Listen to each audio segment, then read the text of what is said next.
in wood as needed and use the oldest wood first. Larson does not recommend treating firewood with insecticide. It's useless because the bugs are sheltered within the wood, and if you burn the treated logs, harmful vapors are released into the house. Find more tips for keeping bugs out of the woodpile at livingthecountrylife.com. I'll see you in the country. Living the Country Life. Ideas and inspiration for your place in the country. You can find more information on today's topic, share your tips, and post photos by visiting us online at livingthecountrylife.com. Today's Daily Encouragement by William the Encourager, sponsored by Ted Russell Nissan, home of the lifetime warranty on Kingston Pike. Amen. Today is Thursday. Oh, praise God. We're praising God. Come on, pray with me this morning, my brothers and sisters. God, we thank you. We thank you for your sovereignty. We thank you for your mercy and your grace. We thank you for loving us, oh Lord God, in our unlovable condition, Father. We thank you, Lord, that you loved us even when, Lord God, we smelled bad, when we acted bad and did wrong. We thank you for your grace and your mercy. Lord, we love you and we thank you. In Jesus' precious name we pray. Oh, praise God. Thank you, Lord God. You know, God never said that the weapons wouldn't form against you. He said they wouldn't prosper. See, the enemy is forming a lot of weapons against you, but you know what? God said they would not prosper. So listen, let me give you some encouragement here. So God said that he would give you blessings in the journey of life. That's in Genesis 26 and 24. And he said that he would give you supplies in the famine in 1 Kings 17 and 13. And it said, and Elijah said unto her, fear not, go and do as thou hast said, but make me therefore a little cake and bring it to me, and after make for thee and thy son. And you know, and if you read that story, let me tell you something. God provide. After that little widow woman did exactly what Elijah told her to do, you know, the meal and the oil, it stayed for 3.5 years. My brothers and sisters, God's promises are yea and amen. And if we were to take them wholeheartedly, we could do great and mighty things, because the battle is not ours. You see, the battle belongs to the Lord. In Second Chronicles chapter 20, after Jehoshaphat was fighting, God sent the prophet in 20 and 14. Then upon Jehaziel, the son of Zechariah, the son of Benaniah, the son of Jael, the son of Mattaniah, a Levite of the children of Asaph, came the Spirit of the Lord in the midst of the congregation, and he said, hearken ye, all Judah, and ye inhabitants of Jerusalem, and thou King Jehoshaphat, thus saith the Lord unto you, be not afraid nor dismayed by reason of this great multitude, for the battle is not yours, but God. Oh, my brothers and sisters. Oh, my God. Praise ye the Lord. If God fight your battles, step up, step in, and be not afraid. Because, see, the enemy is going to make you think that, hey, you're going down. But, yes, let him say, yeah, you're going down. Say, yes, I am going down. I'm going down on my knees, and I'm about to pray. And I tell you, I'm going to rain down upon you the prayers of a righteous man, because God said the prayers of a righteous man availeth much. My brothers and sisters, remember, the enemy whispered in God's warrior's ear that you will not survive this storm. But the man of God, the warrior, whispered back and said, I am the storm. My brothers and sisters, do you know the power of a storm? God has put that power in you, that through Jesus Christ, we can push away we can do so much. We can be the storm, and we can push all of the garbage, the sin, the enemies, the backtalkers, the naysayers, the disbelievers. We can do all things through Christ, which strengthens us, my brothers and sisters. That's who we are. And you need to know your identity. Remember, there's a way out of your mess, and it's JESUS. Where can you buy a brand new Nissan with a lifetime warranty? Kingston Pike. Hey, folks, Gerald Anderson with Ted Russell Nissan. You heard it right. Every new Ted Russell Nissan comes with a lifetime warranty, and that's a long, long time. Ted Russell Nissan on Kingston Pike. Good morning and welcome to AM 1380 WYSH and Ask Your Neighbor. Ask Your Neighbor can also be heard and seen on our website, WYSHradio.com. And if you are in Anderson, Roane, or Morgan County and have Comcast cable, you can watch Ask Your Neighbor on BBB TV Channel 12. Ask Your Neighbor is the program where you call in and do just that. Ask Your Neighbor. Do you have a comment? Do you have a problem? Or do you have a question? Then call in and ask your neighbor.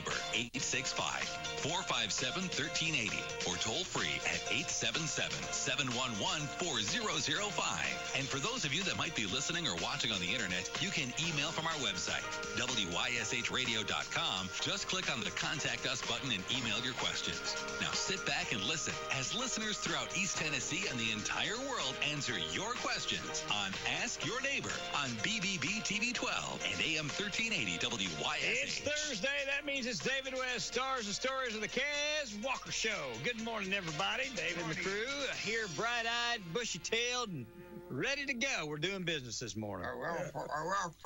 We're fired up and ready to go. I'm not sure Howard's even awake or not. Oh, he's awake. He's here. He's moving. Oh, I get up in the morning and I think of promotions that we did and how I did things when I was young, and I was always wanting to sit down with problems or anything and just sit there and think it over. I didn't run. I tried not to make quick. I made quick decisions, but I had to go through some of them. Go through faster than I could others. So this was in the '60s. You got to understand the '60s. I was just probably, I was born 42, 52, 62. I probably 22-year-old, maybe 23. Yeah. And I didn't take checks back in. I just operating on a shoestring, and it was bore. So what I did, this guy was from Ohio, and he looked like a nice guy, a nice car, nice clothes, and he wanted to buy an old fiddle or something I had to put on that there. And he wanted to buy an old fiddle or something I had, $60. Well, $60 a little old place like I had in the '60s, that hurt me worse than 6,000 now.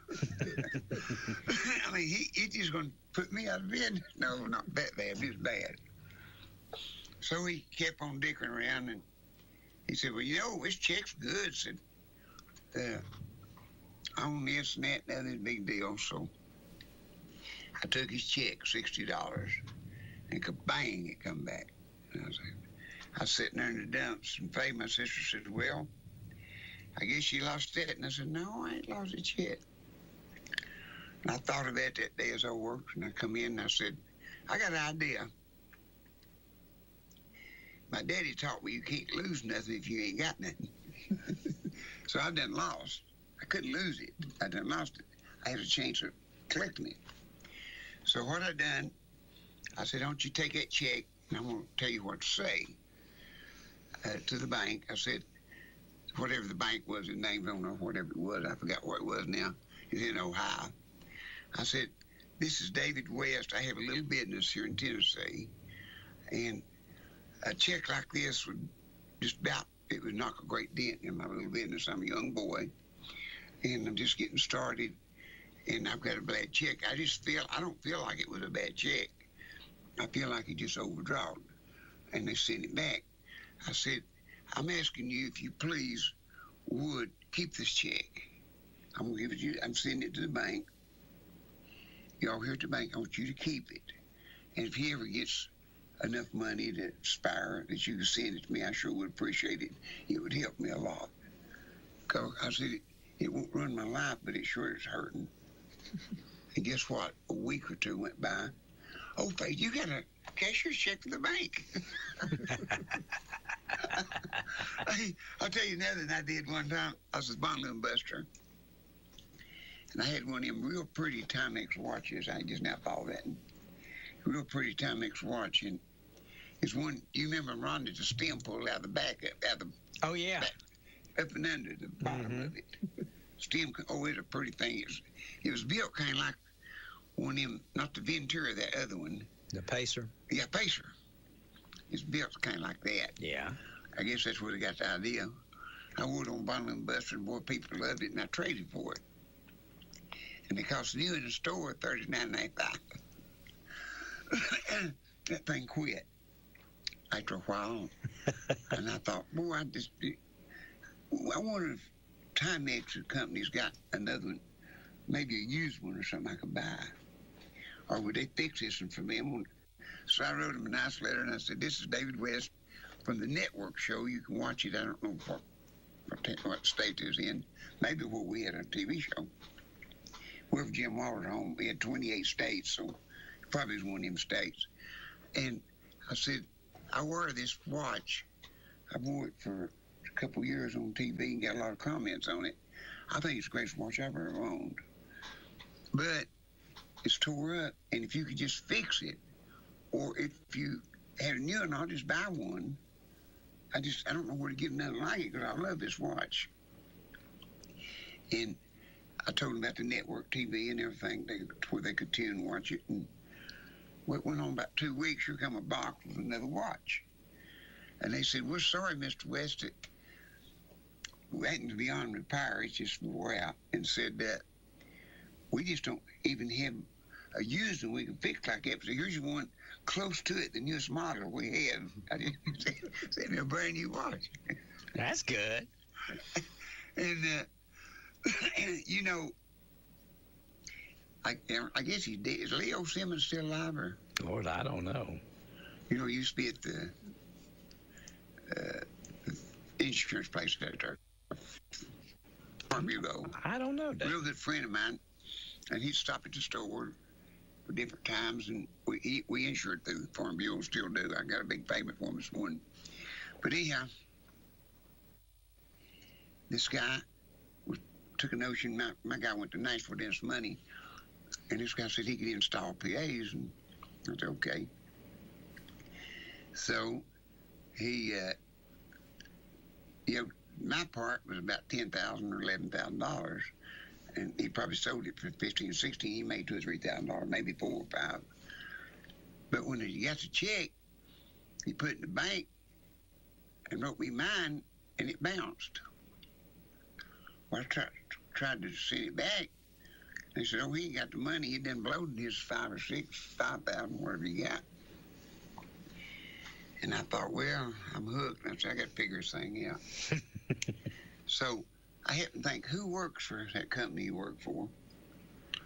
And I knew him, one of my good friends. I said, how's that work up there? And he said, he's a good salesman. Said, we get big bonuses. We get up sometimes $15,000, $20,000 bonuses after so many months.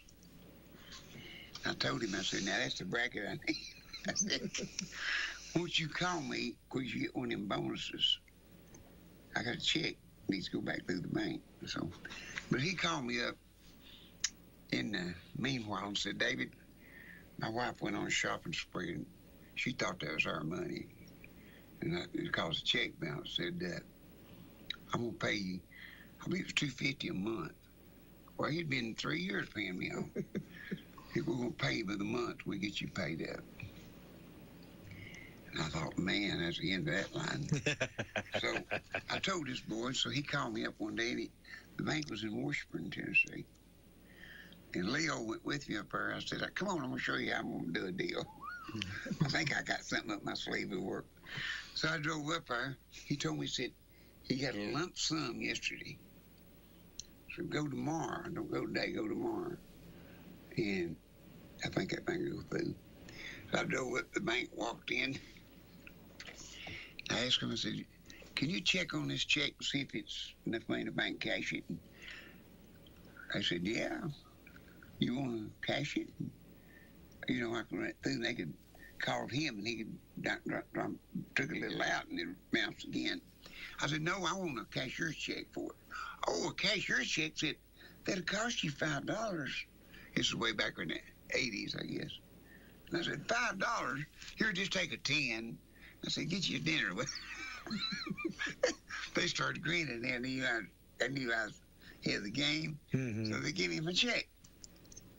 I mean, cash. They give me cash. I cashed the cashier check right back, so I had the green stuff. Mm-hmm. Well, I come home, they said, you got this guy's $250 payment coming in the mail today. I said, well, I don't cash it. That's his. Give it back to him. I said, we didn't settle this deal out. Well, that evening he called and said, David, did you run that check back through? I said, yeah, I just set me up there and went in there and they said it's good. Oh, Lord, he said. Oh, Lord, said my wife wrote God's a check, said I got it bouncing all over now. I said, what? Well, see, they just cashed it for me. I said, I set me up there and I took it in that bank. He said, I don't know what I'm going to do.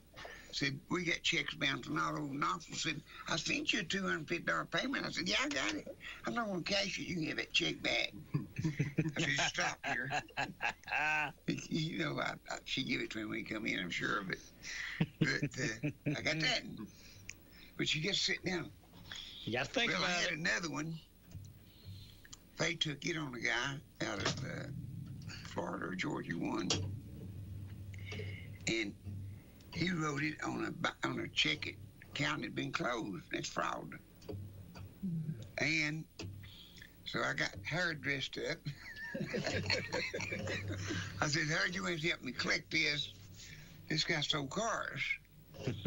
So Howard went over and he told me he was going to buy his car. I told him, I said, you head back I'll speak so-and-so. And well, he's not here right now. I said, can I help you? I said, no. I said, I'm working on a deal with a car with him. I said, and I ain't going to deal with nobody else because me and him's already, I think, got the deal settled.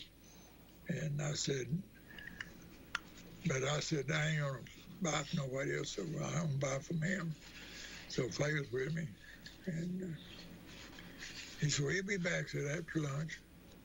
So we just waited around, he come in, and I walked up right to him. I said, you know, David WYSH, I said, he bought a guitar, wasn't it, or something? Yeah. It was a bad check. I said, feller, I said, he closes out there at 5 o'clock. I said, I'm going to tell you right now, just save you some heartache. If you ain't out there by 5 o'clock, with the money or the guitar, I wouldn't be in your shoes for your socks, mister. When he gets to you, ain't going to be some sad singing road, slow riding.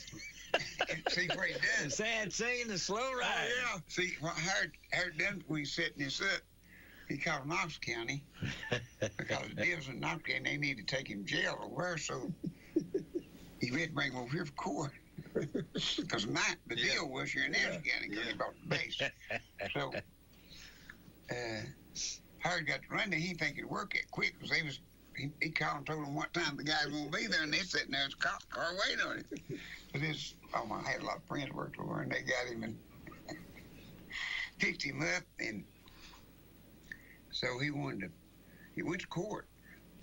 They got right in the courtroom, and when he did, I had to think of Mr. Walker. And he had a lawyer.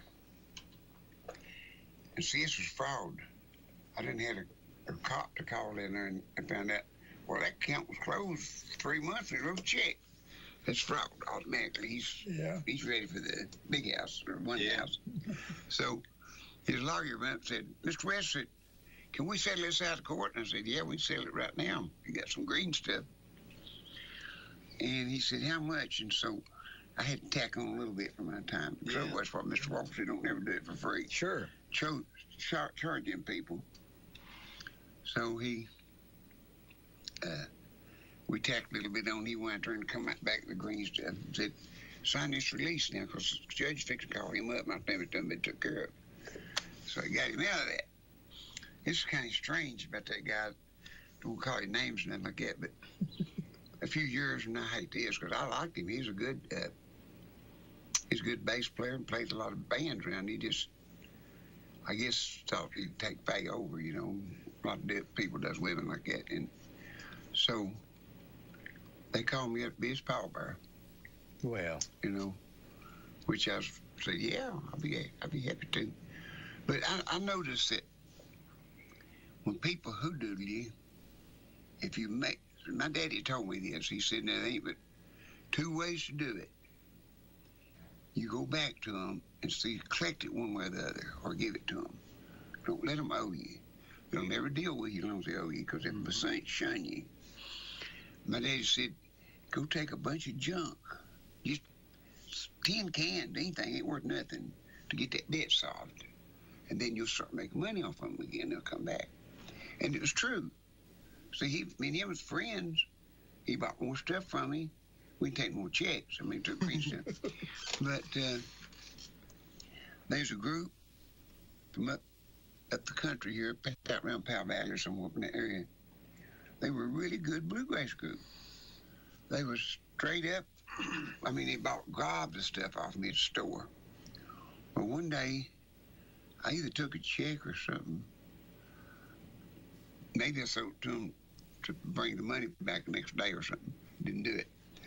They owed me up there maybe $500 or maybe $1,000. And I thought of what my daddy said, you got to get rid of that debt. I went up there. I had a sawmill and pretty big. I bought lumber I didn't even need because I could use it down the road somewhere. I said, I got a truckload of lumber. It was a pretty big check. I forget how much, it's quite a bit, whatever the deal was. And I had the truck loaded, and we still wouldn't even, we still didn't have it took care of.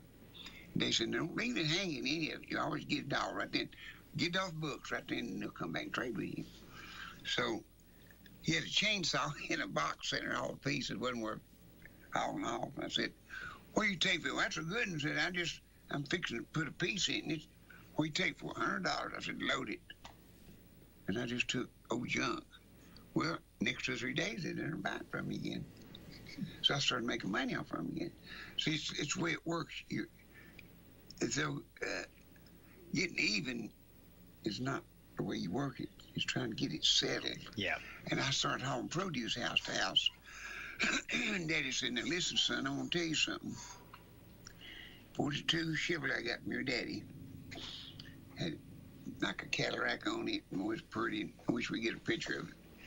I wish we had a picture of it back when I had it fixed up, but big old jugs on the sides of the door, talking about the side of the place. And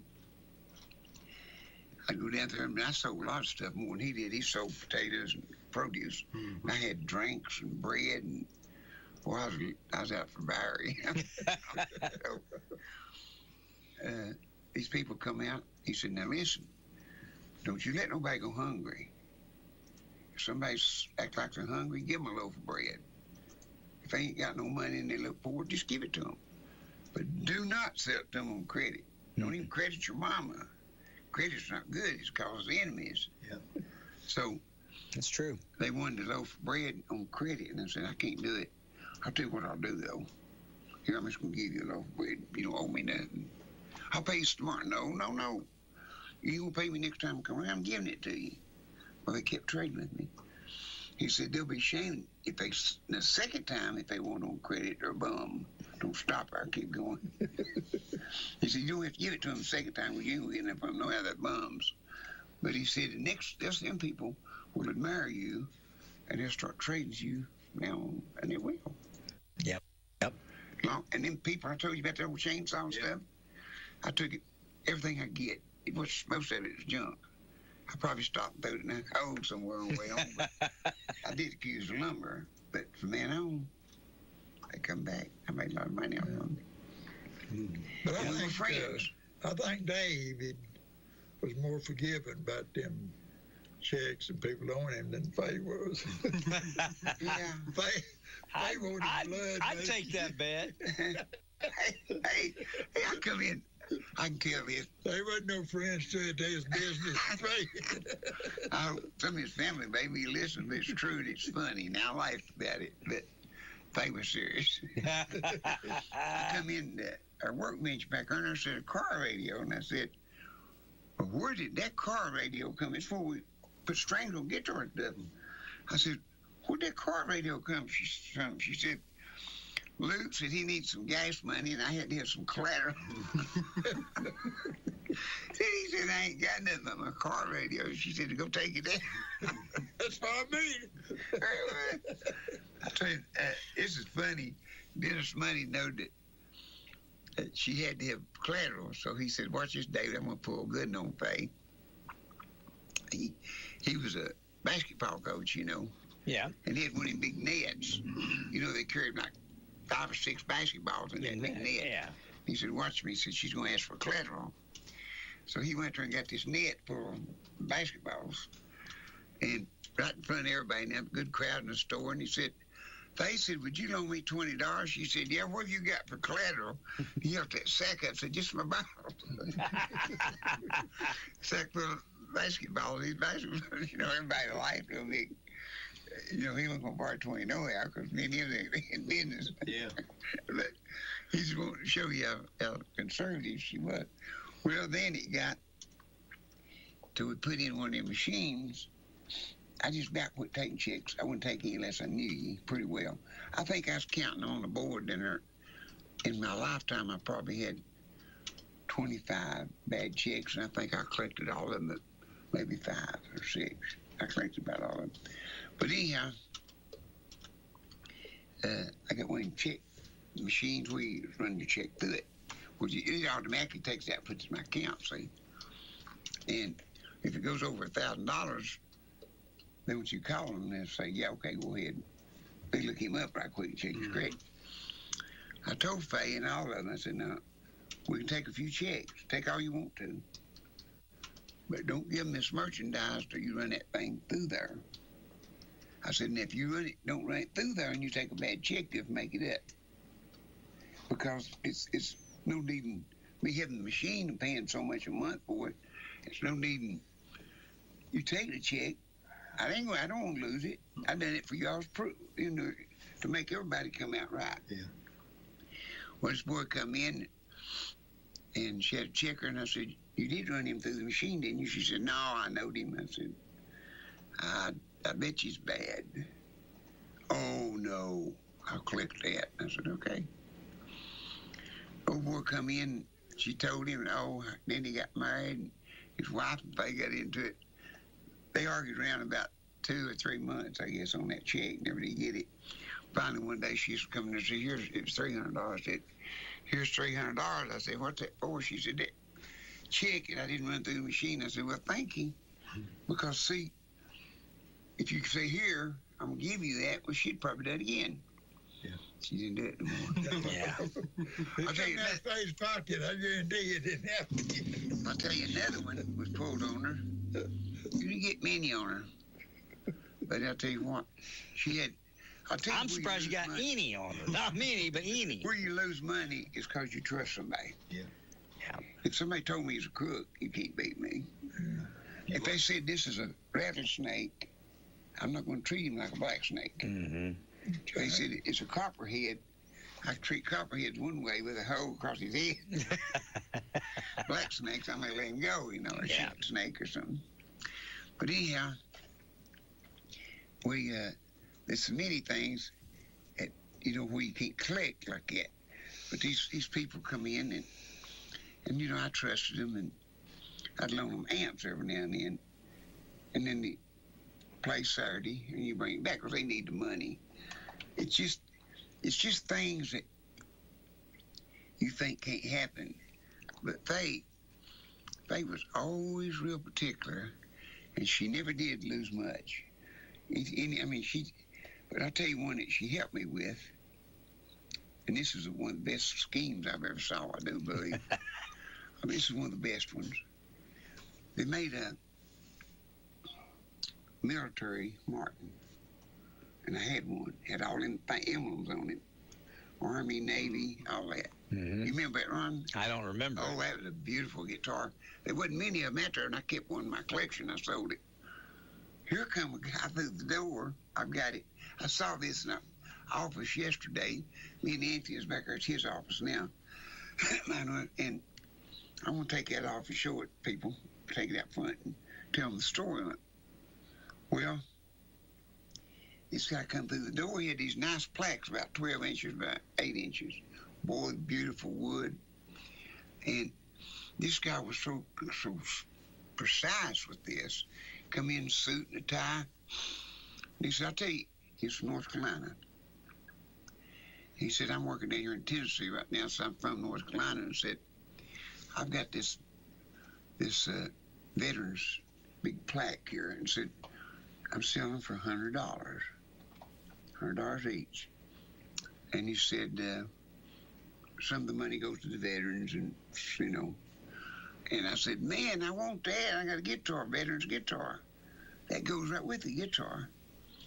And he said, well, okay. I said, let me hit it. No, I can't give you this one. I dropped it. Look here, it's got a big dent on it, a little dent. Just wasn't bad, just a little. I said, I'll take it. No, he said, that's not the way it works. You give me $100 and I write you a contract, and they ship you one in the box from the veterans place. He said, I'm just out representing him. Well, what he done, he had dropped that, and so he could use that for an excuse, and then tell you, you know, he had every base covered. And it was just a lost deal, just counted loss. Mm-hmm. And so we did. They give him $100 over. She took everything down. She believed him too. He was so convincing. And what he was doing, he had that one he had a dent in, and he's selling them all over North Carolina and Tennessee when they finally caught him. And it went 2 or 3 weeks. You'll get it within a week to 10 days. It went by, and it went by a month, and 2 months, and 3 months. She first called him, oh, they're behind schedule, but they're coming. Well, directly he got to it and wouldn't answer his phone. Well, we'd call other people's phone if they would. She wouldn't give up, you know. And when you hear her, he just hang up on her. Well, this is just a coincidental. It happened. That, you know, it just don't happen. Here comes a fella in dressed up. This guy was really dressed up too. Here comes a smaller guy in dressed up in a suit and tie. And he wanted to look at a Martin. I took him to the back room. I spent about 30 minutes with him. It was unusual for me to do that with a customer. I had so many of them in mind. And he said, you know, that's the one I want right there. So I took it up front. And when I did, Faith was keen-eyed, you know. She looked down.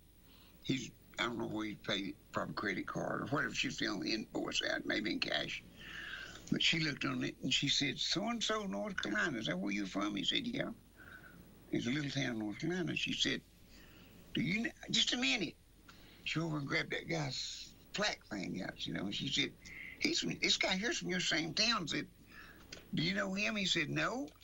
Are you having some trouble with him or something? She said, yeah. And then she told him the story. He said, run me a copy of that invoice. She ran him a copy of the invoice. And when she did, he paid her, and he said, I want to thank him, talking about me, that he took so much pains with me on the Martin. Said, I didn't know really what I wanted, and I feel comfortable with what I got. And he said, I'm going to do something for you all. Oh, it might be him calling now. Let me cut this thing off. Said, these phones. $100 bill. Anyhow, he said, I'll look him up and collect for you, ma'am. Said, you always been so good to me. He said, I'll take care of this for you. Just like that. And I said, well, what do you do? He said, nothing special. He wouldn't tell nothing who he was. Nothing special. He said, I just live in that same town. And he said, I'm pretty good at collecting stuff. He said, I get. I said, well. He said, give me all the credentials. So he went home. 2 hours. He had that phone guitar. About 2 or 3 hours later, the phone rang. It's him. He said, David. I said, yeah. He said, I need to ask you a question.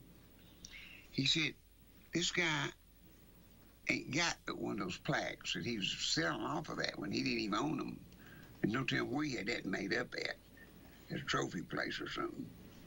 He said, it's got a little dent in the bottom of it, just a little bit of dent.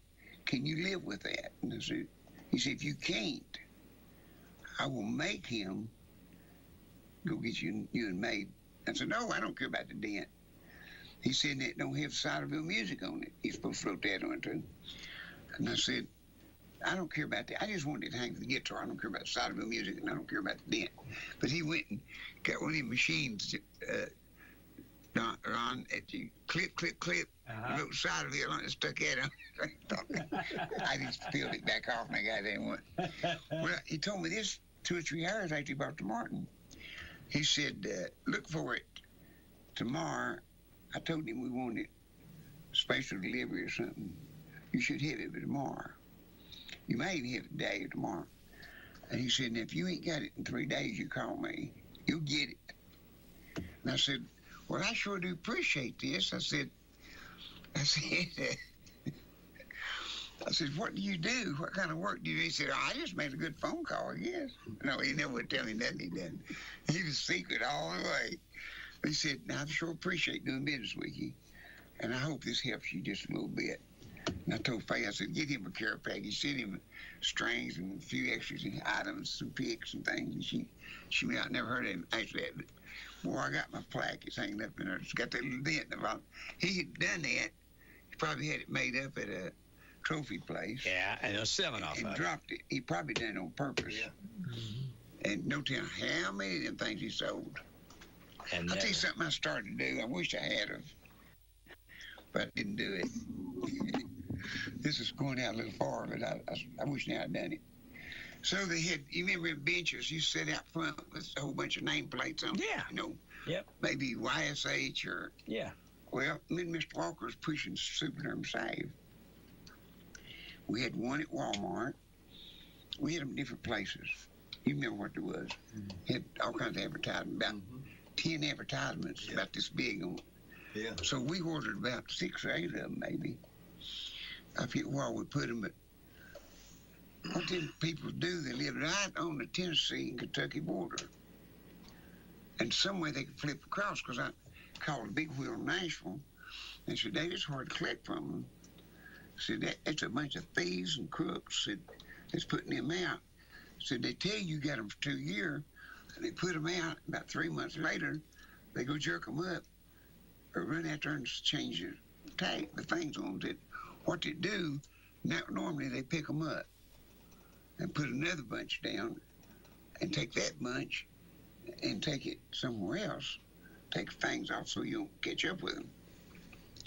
Said, I don't know how you're going to collect from them. Said, it's just almost impossible. There ain't nothing but a bunch of crooks that are fraud and everything else. We run them down. This is some big in Nashville. I didn't do this, but I almost did. They had all them benches from all them places over in that shopping center at Walmart. There's about 10 benches on there. And I said to the trailer, they're going to take it off next morning. I was at that trailer. And I come out with one of them big trucks, had a hitch on it. I pulled up, almost hooked to it. Took it to Ciderville up on the hill and park it and let them get it for me. Yeah.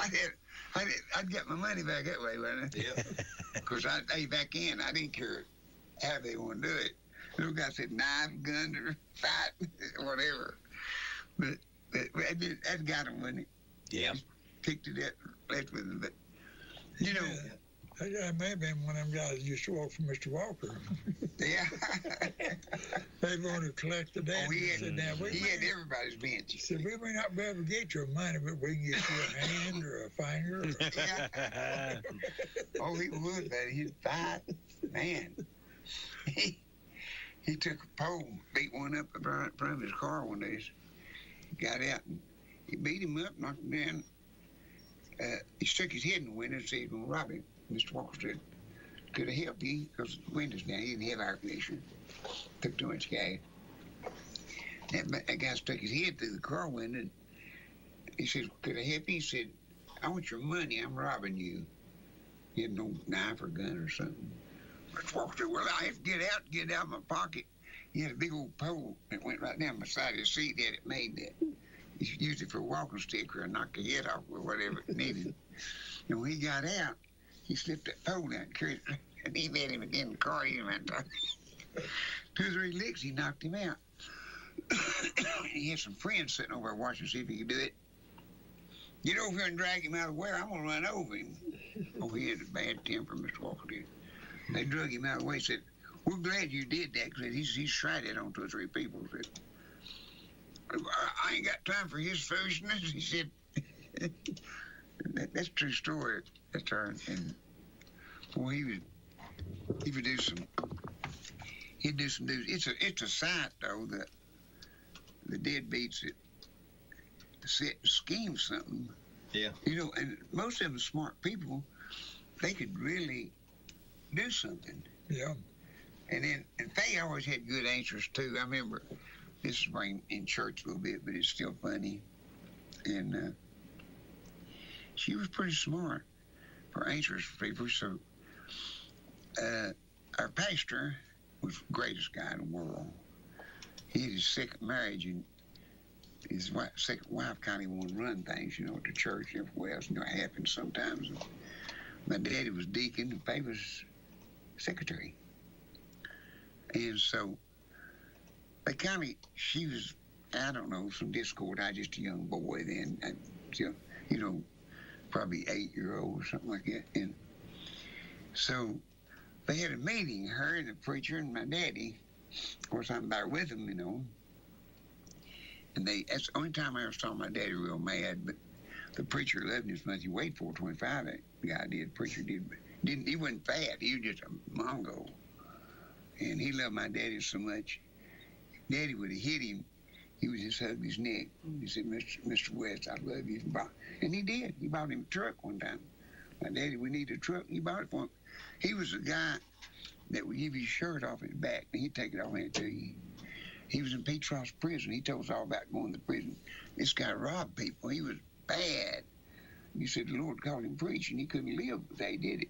And he was a great preacher and baptized me. But anyhow, they was going to settle their differences back at church. Back down there, we had one of them old rods and had Sunday school dividers in the church, you know, had curtains. You remember how they used to do that? And we was on the back bench, and they said, oh, by the way, while we're on this conversation, I'm resigning from secretary. He said, well, you can't.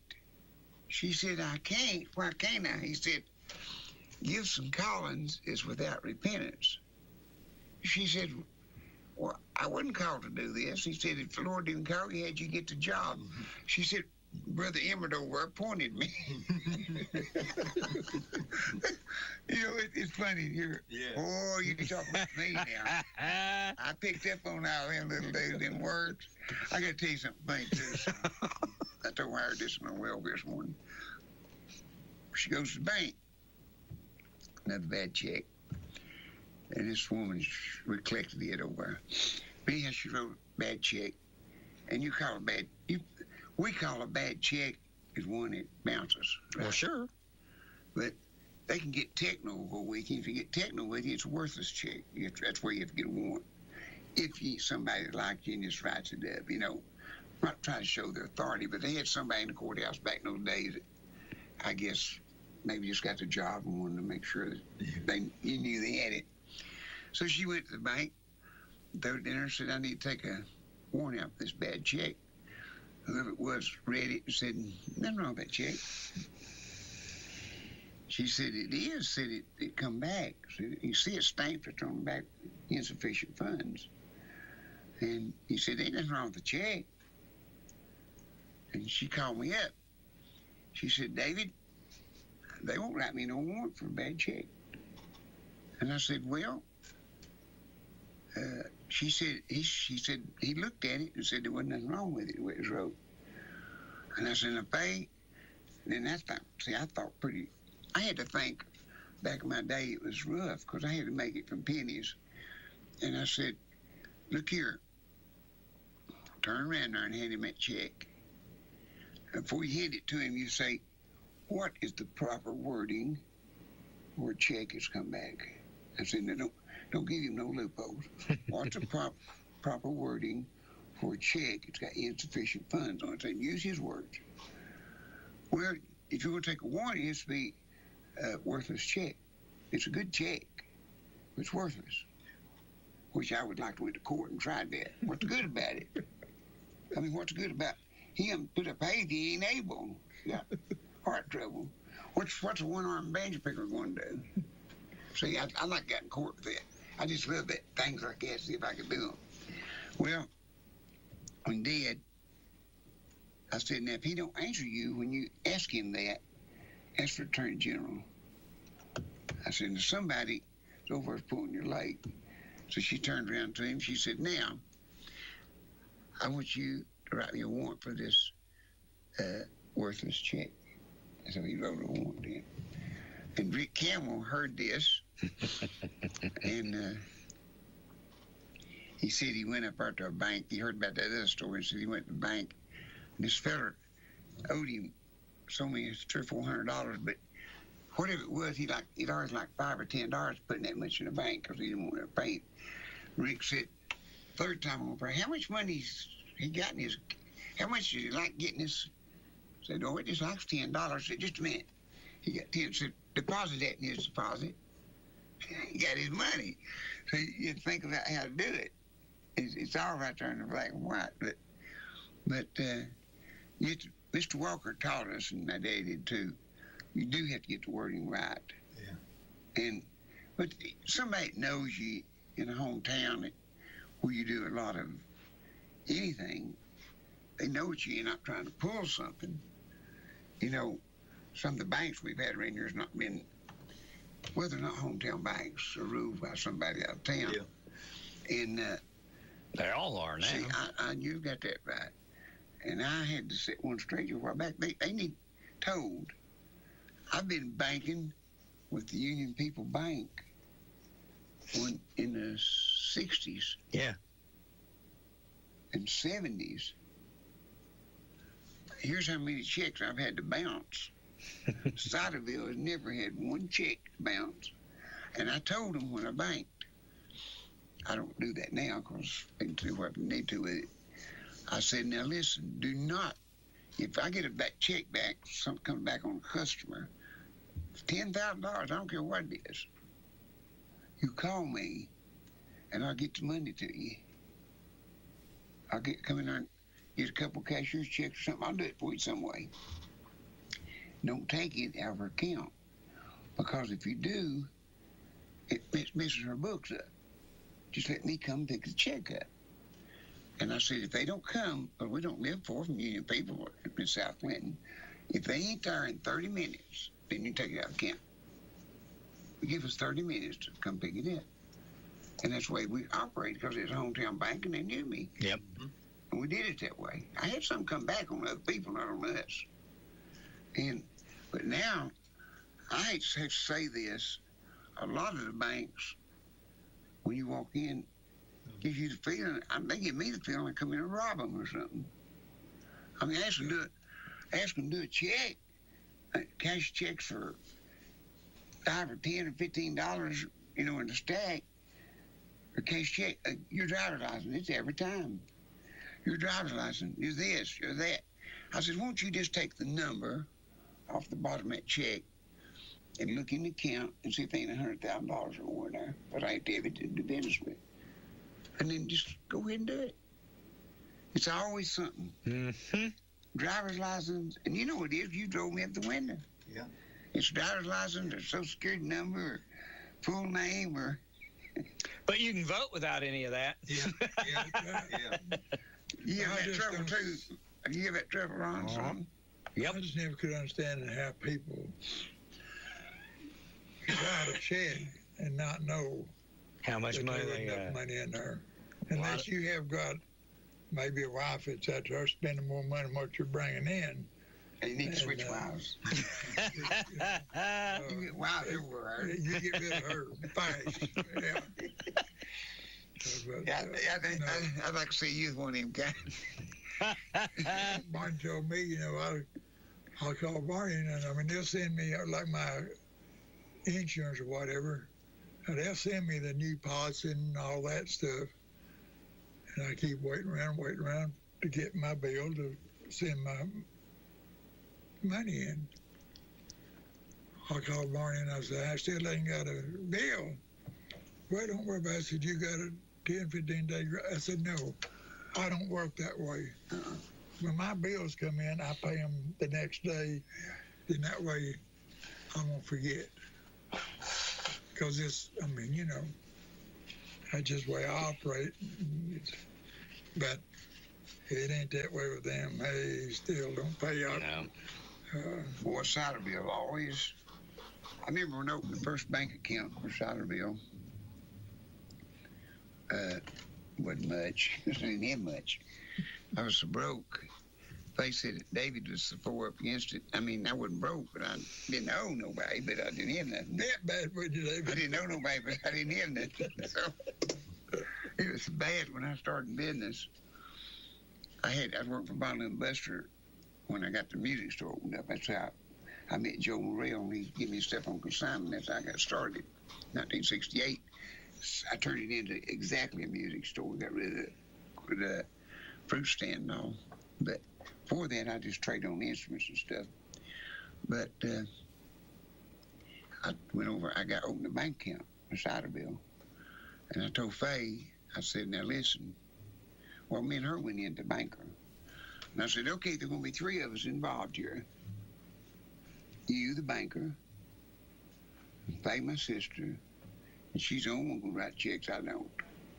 She's going to do all the checking writing, and me. Now, I furnish the money. I better not hear her tell her writing a check when that much money in the bank. That'll be her last check writing. And if she does that, the money will be in the bank. And she wrote the check, and the money's in the bank. Then it's your all's fault if one comes back. I said, all 3 of us is capable of making mistakes except me. I done said, do not write a check without the money laying there. Mm-hmm. I don't care what it is, you just don't write no check. Because I'll put that money in there and then you write a check. Yep. I said, that's just the way it is. Yep. And we banked with union people up here in the upper part, I believe. I forget for how long, so many years. And we transferred it to another one. We still kept that in South Clinton. But it was, I believe she said, I might be wrong, but $1.60-something difference for like 10 years in their bookwork. That's pretty close, wasn't it, Ron? That's pretty close. You can't get much closer than that. I don't know who owed who, but I mean, who gained on it. But I was talking to one a few months ago, and it's talking about the machines don't lie, but they do. I don't know what nobody says. He knows it. We all know it. Yeah. I went there and got some change. I wanted $200 worth of 10s, and then $100 worth of 5s. That means I'm supposed to have 20 5s. I got in the car and counted them. I had 21 5s, $5 over. I let them count them at home. I had 3 or 4 people count them. 21. What are you supposed to have? I said, 20. I told her that. I said, now I'd bring it back to you and give it to you, but that machine don't lie. My older brother, he's gone now, but the place where he used to bank, he went in and cashed his payroll check. And they gave him $20 too much money back. Of course, he's a dude anyhow. And he stood there and he counted it before he left the window. And he said, I think you've gave me back too much money. She said, no, so we don't make mistakes. Huh? He said, okay, but said, I'll be honest, but I said, tonight when you clear your books and all that, I said, if you come up short, you call me and I'll bring it back. Sure. You just gave it? Sure enough. No, I told him I kept it. They called him and they said, we come up short. Said, you was right. And they said, well, don't tell me. Said, because I stood there and counted before I left that window. I said, and she watched me. And she said, we don't make mistakes. He said, I don't believe I'd work her. You know, back in Maybe I'd put her through a math course. That's right. you know, back in the But early, they said they had to make it up if you didn't bring it back. The tellers had, whoever it was, the tellers had to make that money up. you know, back in the early 80s and late 70s, why, we didn't even have a credit card machine. And like I told you, we wouldn't take a check unless we knowed you. It was cash. Because back, I mean, we had a pretty big business, you know. The bank would just call us, say, y'all bring cash today, yeah, we'll just use yours. That's way back there, and it's just cash. That's about all we done. So we'd take several $1,000s over. And my daddy always liked to count it. That was getting some stuff out or something, I don't know, but he'd sit over and I took checks on something I owed, that I knew, and Daddy would get it and count it. Well, they give him, say, short change is $500. I said, you got so-and-so? He said, no. I said, Zzz. I went straight back over and I said, run through them paperwork again there. I said, Daddy said we got shorted $500. She looked at it and she said, you're right. I said, right on the paper. I didn't give you, I like $500 giving you all the money. So she went, and that's nice. And I said, we all make mistakes. So she gave me the $500. The very next day, Daddy counted, and it was $5 over. I turned right around the highway, went back to dinner, and I pulled up. She said, did I make another mistake? I said, yeah. Your advantage this time. She said, I said, you give me $5, my advantage. I said, you give me $5 too much. $500. I said, no, $5. And I'm bringing it back to you. But now this other bunch don't play like that. And so I don't play like that. I got to play the same game you do. If you make the rules, I got to play with your rules if I work with you. Yeah. But it's hard to beat the old mom and pop banks within Union and anything's mom and pop. We one-on-one, and you can talk to people. And I appreciate this so much. Yeah, I go down to the store quite a bit now and sit. I got my big red chair. I took it back down. Or Mike took it back down for me. I do a lot of things, but Mike has to do it. Anyhow, he's my... killed the Bible, Daddy shot it. He's my right-hand Charlie. But anyhow, I sit there, and 8 out of every 10 people walk through the store, wants to say hi to me. Sure. And it's just so good to have a report like that. And I know everybody can't be liked, and everybody can't have all friends. Jesus didn't have. And I ain't gonna put me in the heart above him or Michael or you on either one. But we can't be Barnett. But somebody, if you give them everything you got, they'll say, well, I don't so and so. I wish you had more than that. There's something that comes something. There's some people you just have to take with take a couple aspirin, and then you get a dose of salts. Or Yeah. But anyhow, it's just certain things that you can't help. But it's so good for people to let you know, oh, I've been trading here for 40 years. See, this is 50. Say 68 right now is what is it, 50, almost 60 years, ain't it? 50, 58, 68, 78, 88, 98, 100. No, you're past. Well, we've been in about 60.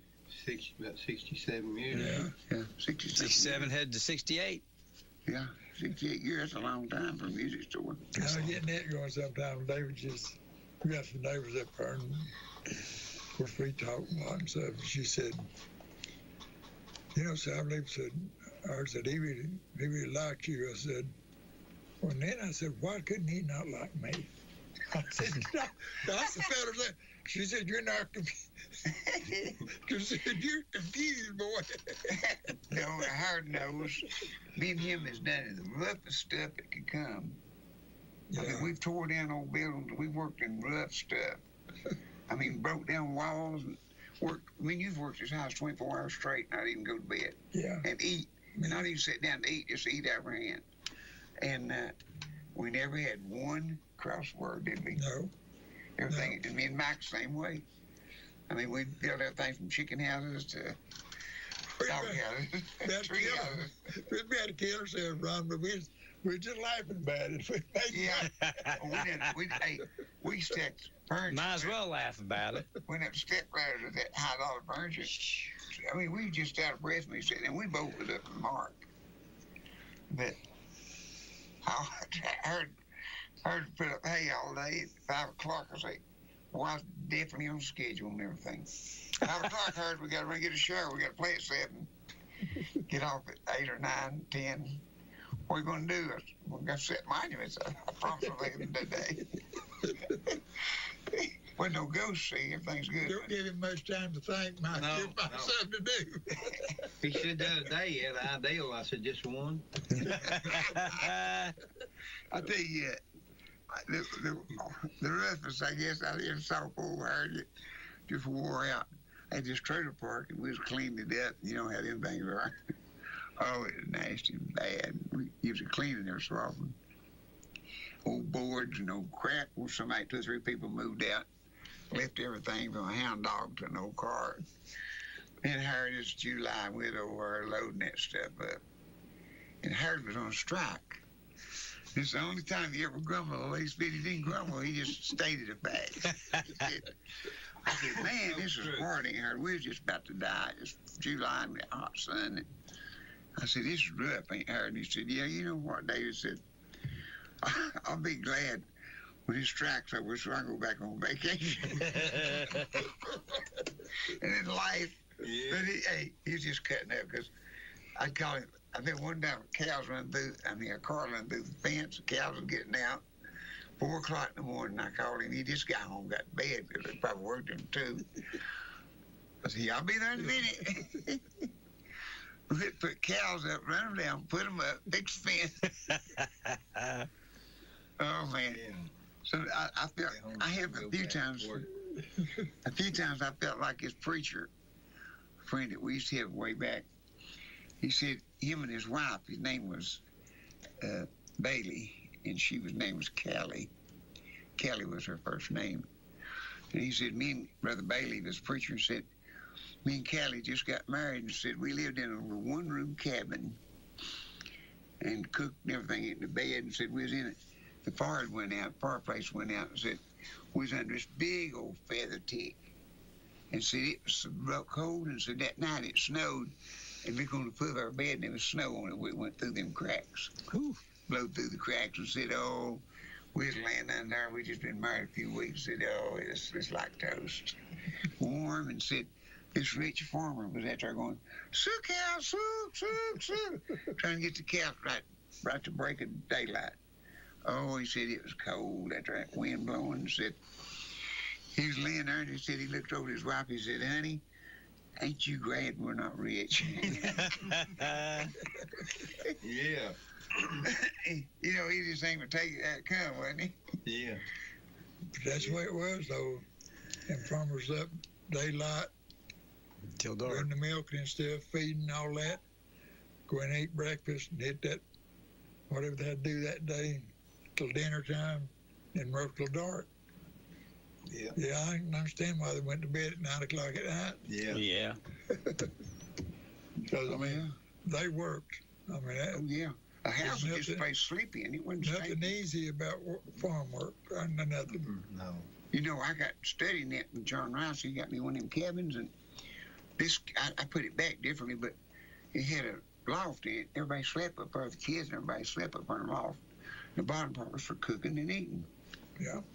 Everybody slept in the loft, and I said, well, didn't they have no living room? No. Nobody sat in the house. He said, quick as they cooked breakfast, you got out and went there and cut wood, cut logs, built a fence, take care of the horses and the cows, and you worked all day long, then you come in at night, sit around the fireplace, then you run jump in bed. Yeah. The house was just a place to get in out of the rain and snow and sleep. Of course, as you know, that old fireplace and heat, it goes up anyhow. So that was the warmest place. Was up in the loft. Yeah. And we used to be sitting on that first floor, but that heat went up. So, yeah, this, like I said, there wasn't nothing easy about farm work. Oh, no. But farm work was hard. And poor farmers, and you hear them say, I've heard people say, especially people go to college and young people that ain't had a life to work on stuff like that, say, oh, farmers about the thing of the past. This girl down here rented for me from Jersey, she called it. She said, we was going to kill a calf, put in the deep freeze. And I said, we better kill. It's getting about time. I was sitting at her where she was at. She lived in a trailer. And I said, I probably work around. I said, well, about time we kill one of them calves there, one of them steers or what it was. I said, put it in the deep freeze, kill it. Well, I wouldn't. What would you kill it for? I said, well, we have to have something to eat.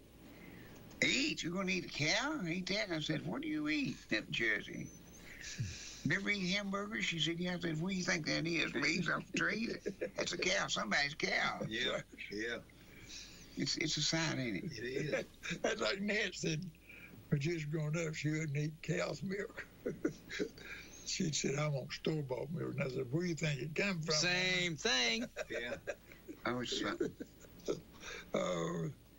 Yep. It's where it come from. We was talking that. We was talking about a while ago, about that turkey promotion. Yeah. And I told you about the Humane Society called in. Oh, yeah. Everybody called in. Oh, they keep throwing turkeys off the roof. We flogging people and hitting them and flying out in the highway. And well, that's what a turkey does, is flies. Yeah. Pitch him off the roof. You'd be lucky you can get one of them. Yeah. You go, Yeah. over the woods. But this guy, he called in. He called me up and said, I saw this big promotion you got in the paper. Said, we're going to, he talked, he's going to have a protest on it. And he said, I'm against being cruel to animals. And I said, you are? What do you eat for Thanksgiving? He said, turkey. And I said, is that cruel to animals? I like for somebody else to do my dirty work. It's always got an excuse. Yeah. And I said, they call me. Humane Society called me, and they laid it on me. Yeah. Can't do that. And I said, Bless their heart. It's just... yeah, they dumb and cold buckets. Yeah. He called me. This lady called me. She told me where she's from, I said, well, shoot. You need to go. I believe we bought those things from Kroger or somewhere. Them froze turkeys. And she said that, she's talking about them. I said, well, I can get you a whole bunch of them. If you're talking about cruelty to animals, just go right on that place and buy you one. If that ain't cruelty. Yeah. Oh, it's a sight. The way people think about stuff, where they think it comes from, and they don't pay no attention. How people operate. Yeah. If we had to go back to, I know a little bit about survival. It'd be hard on me, but I might be able to. I became like that long-haired country boy. Charlie Pratt sings about it. Yeah. The good thing about it is to show you what kind of common sense. Yeah. Any kind of an animal's going to produce. And if you didn't thin them out, what's going to happen? Yeah. Everything has to be done that way. Sure. Well, yeah, that's... the dirt has to hit the waste and has to go back into the dirt and come back out. And that's what they was put here for us to eat. Well, sure. Well, yeah.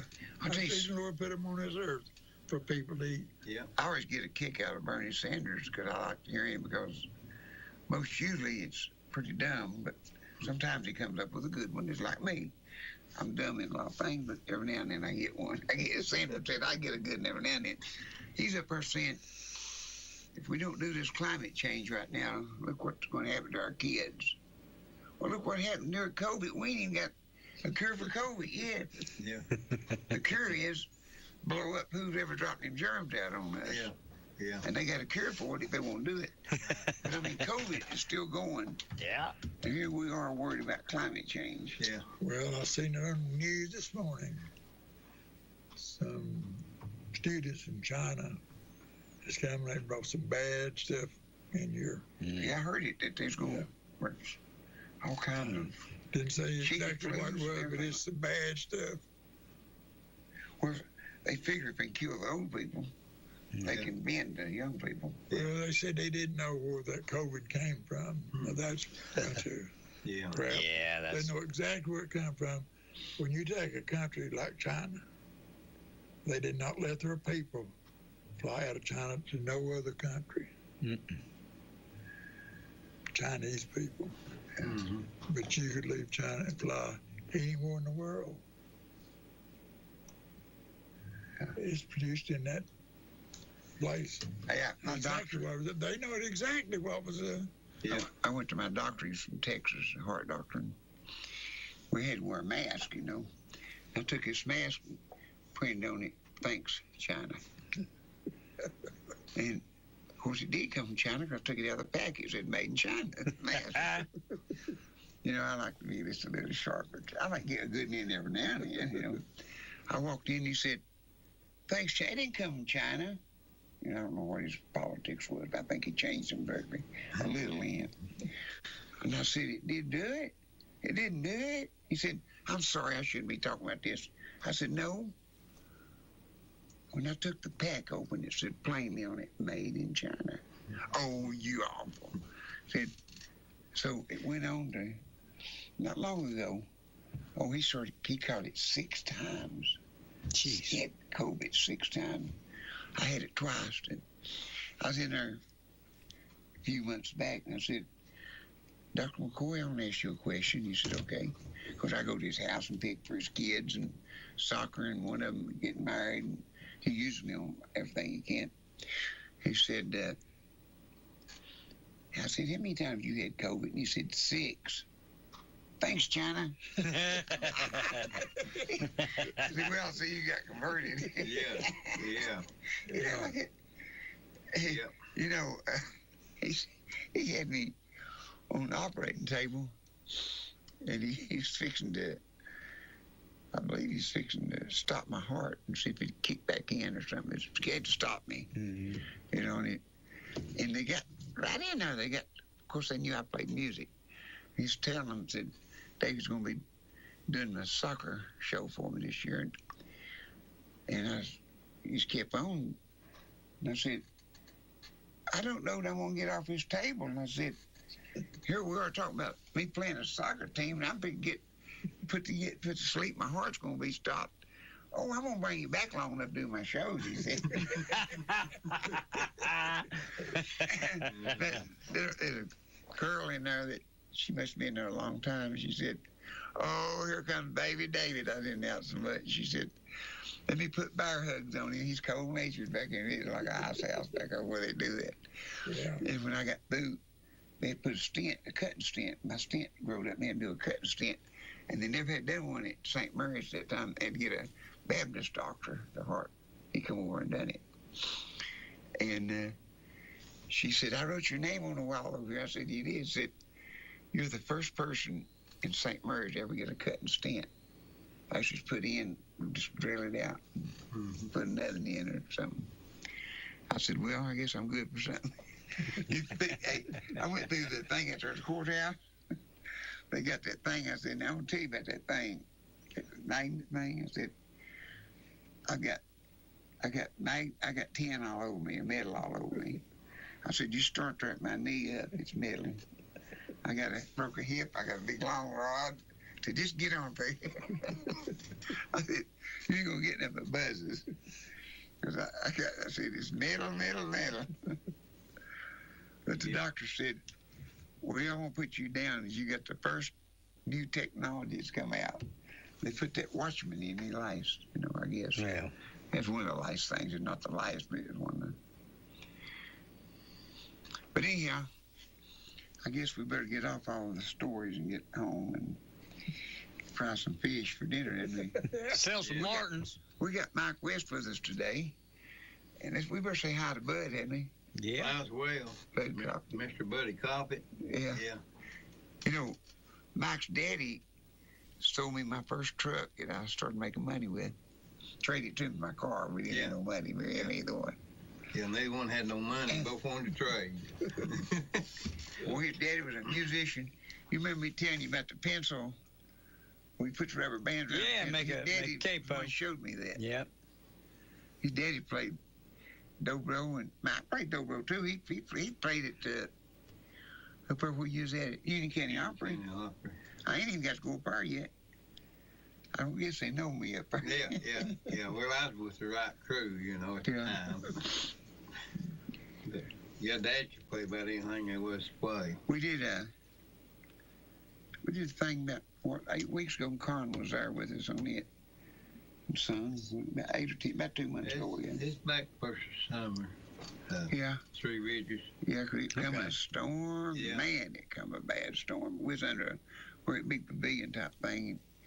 They had to stand up. It blowed it through there, they said. When we got there, they said it was really coming good. They had to cover up the instruments and everything. Jeez. And this thing was huge. Yeah, it was. This thing was a big pavilion. It was real big. And it had some walls up, but it come the way that they didn't have no walls. Yeah. But Con got up there and sung with us, and he bragged on the band. We got a good band. Next Monday is Wild Wings. The Wild Wings next Monday. And we got... Thursday after that. Thursday after that, you got that Fairview Church up there. Yeah, I talked to them this week. We show there, they're feeding and everything. So yeah. I reckon everybody's welcome. He said they'll get there. I think that's what it's for, to get new people come out. We'll be up there at Fairview. That's that name at Fairview. Fairview, it's up there close to Hard. Yeah. Tell me, where's it at, Hard? It's at Emory Road and Thompson Skill Road. It's up on the hill. The red light, just look up to the right on the hill there, and it's takes up the whole top of that hill up there. It's really a little church that started out small, but man, Lord's been to work in that church. You can tell when he's been in the church because it starts growing, and I mean, it's humongous. Yeah. So, it's going to be, I think they start feeding at 10 or something like that. Because he said he wanted me to pick. Actually got started eating good right at the end. And I guess we picked from 10:30 or 11. They said 11, something's what I got down here. 11:20 to 12:20. That means you won't be here next Thursday. Yeah, it does, don't it? Yeah. Okay. Well, Ron, do a rerun. We'll take care of it. Do something. And then we'll take care. Hey, Ron, you're on your own. We'll rerun it. The 17th, you got that with Barney down to... I think they canceled that. Did they cancel that? Yeah, they canceled that at the church. First Baptist did it, Ron. Yeah, they did. Yeah. He told us last week that they'd cancel that. Okay. But anyhow, Monday night, won't everybody come over now because they got Rick Campbell, we got Kenny Beans from Aaron Clinton, we got Ken Bonham used to be with Paycheck, Rick used to be with Bill Monroe, and Danny Hutchins. Yeah. Charlie Pride, 40-something years, he's there, and Dale T. Sharp, Dixie Stampede, and Nashville, and everywhere else. He's been played so many we can't name all his, but and special guests, Donnie and Patty. Yep. That's fantastic. And did I get them all? I reckon. I did, didn't I? And David West. Yeah, David West. Okay. I woke up. That's right. Find him. And then we got some girl singers. Mandy Bridges is usually there, and Tara, and of course Crystal Gale. We can't miss her. Yeah. Crystal Gale. We have a lot of other guests too. Yeah. I'm trying to get Tony Thomas to come and do Jerry Springer for us. He said he might. He's pretty well said okay. He's bought about, I guess, 10 or 15, maybe 15 Martin guitars. Well done this week. He's trying Did he buy that blue one? No, he didn't like it. Didn't he? He bought another nice one though. Yeah. Well, he's bought a lot of guitars, didn't he? I'm looking forward for your Ken folks to come back up here. Yeah. Karen said they called, and I don't know what she said. I forgot. Yeah. They'll probably come up at Christmas or sometime. We got this one more, and they told me that they're opening up WYSH at WYSH now, too. Yeah, I heard that on News, I think it was, or either I read it in the paper one. Oh, okay.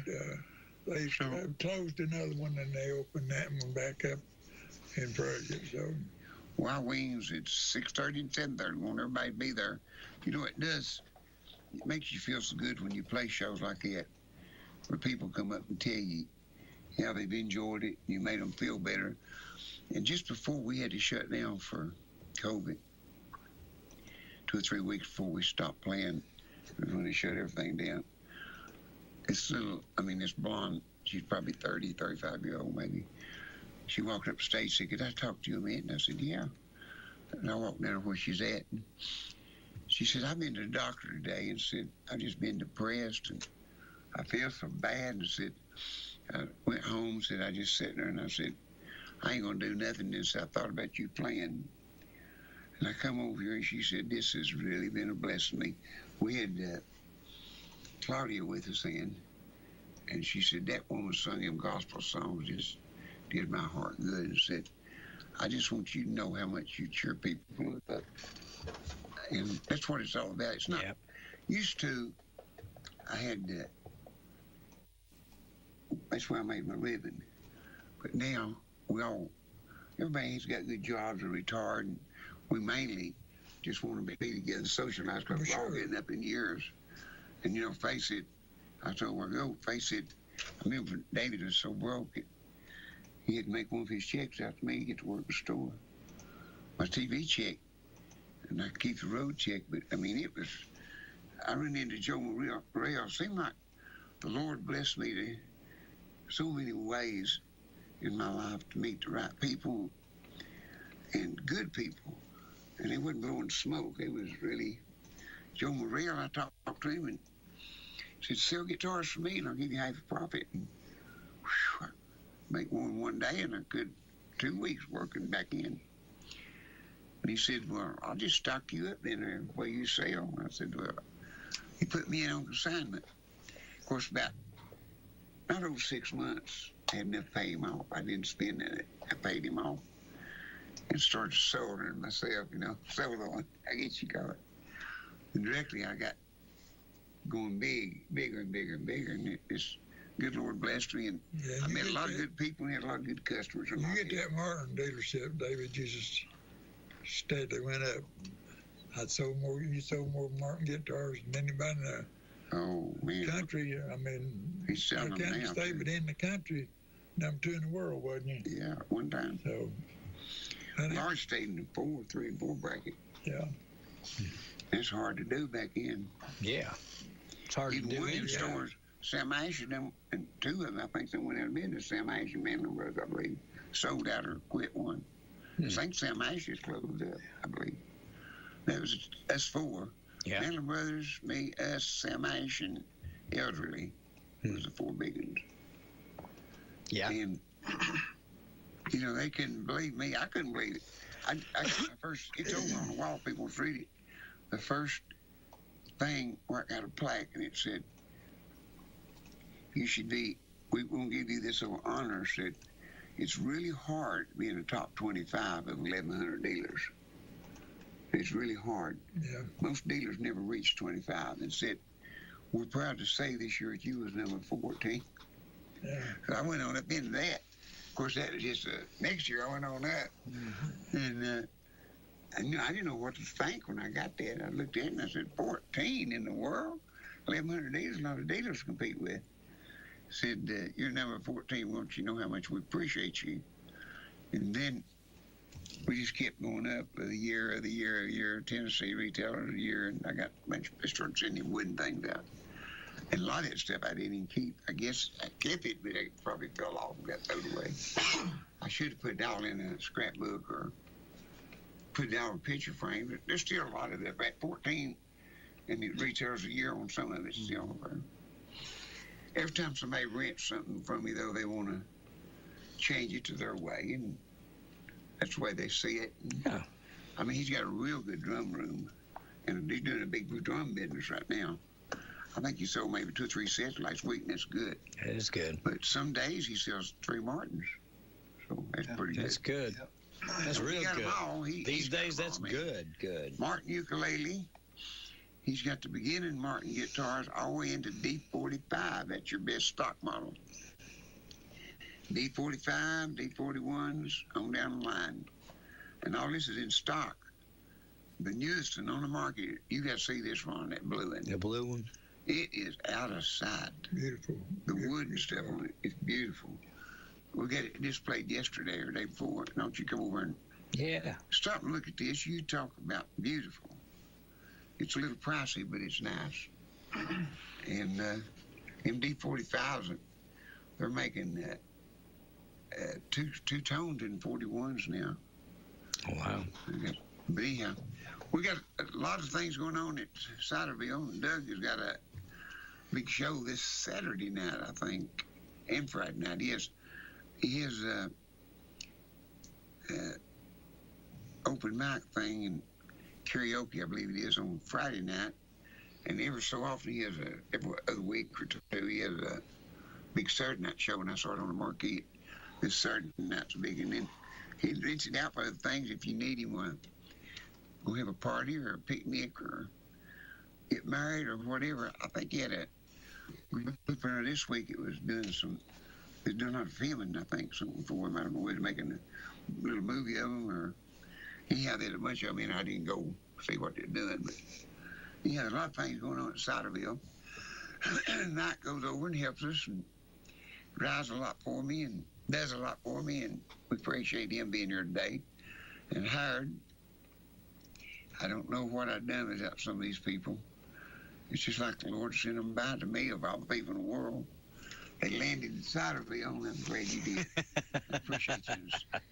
And I try to show a little bit of respect for how much I appreciate it. Maybe I'm in a hole, but I'll get out one day. Jeanette, like said about me, why couldn't you like David West?